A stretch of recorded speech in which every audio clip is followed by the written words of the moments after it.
Endlini uthi uma wangcwela akekho o-outgrower ama-basics ami.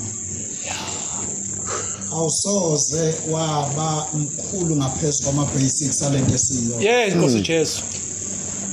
Amanye amabandla mfundisi orakomethi ngifundisa ngake ngathi ake sibale izinto ingane yehlukana nazo ezikhulu. Yes.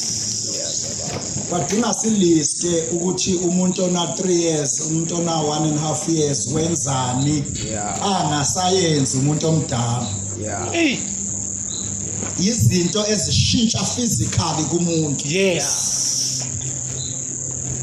Angazi ukuthi ngithini bazalwane, uNkulunkulu kukhona izinto afuna ukuzenza ngathi zivinjwa ukungalungeli kwethu ukungena. Ngenxa yokwehluleka kwethu ukubamba izisekelo zento esiyiyo. Isekelo Nkosi uJesu. Kunezisekelo zento esiyiyo. Andiselokhu ngiqalile ukuthandazela ukuza kule ndawo uthi uNkulunkulu endlini sibuyiselwe ezisekelweni zento esiyiyo. Hawu. Kodwa Nkosi, ayikho asikho njengebandla. Hallelujah. Ngisho sabona ngabaprofeti kuthiwa laphuma esithandweni esigodini samathambo omileyo njengempi. Hallelujah. Ngisho umprofeti uMdletshe uRebecca evaleliswa ngabafowabo.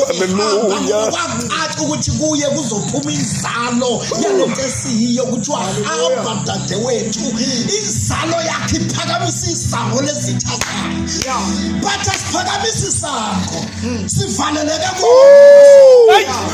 Hey. Hallelujah. Hallelujah. Sisukile isekelweni kuma-basics nama-foundations akhona. Kunezinto zakhona ezingama-layers e-foundation yento esiyiyo. Kunezinto ezi-administrative ezama-layers ento esiyiyo. Kunezinto ezi-spiritual ezama-layers ento esiyiyo. Ngoba kuthatha isikhathi makuzowakhiwa indlu enkulu kuwastwa imali kubekwa i-foundation. Kuthatha isikhathi esincane ukwenyusa indonga. Imali espendwa kwenyuka incane kunesipendwa kushona phansi. Hallelujah. Umufa kuhlamvu lombili enhlabathini aluveli kubantu lingakashoni phansi.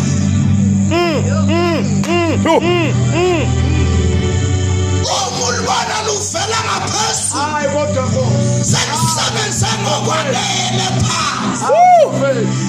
Lenzela ukuthi makuqhamuka iy'nkomo zikagumede sidlalenta sivela ngaphezulu into engaphansi ikhiphe again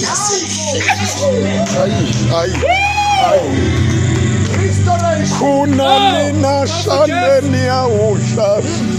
sifika kanjani la khona Apostle Recomethi sigijimela ukuyaveza ukushaba amaqhabu ngoba ungenampande. Nkosi Jesu. Mhlaba yidla lento odume ngayo. Mhlaba yidla lento odume ngayo. Ngasikhona yini ngaphansi. Ngisho ungafaka ubhontshisi phansi. Uma ungadumi ubhontshisi. Ukhetha ukungadumi uyeke. Bavela abantu ngaphezulu. Usadevelop impande ngaphansi.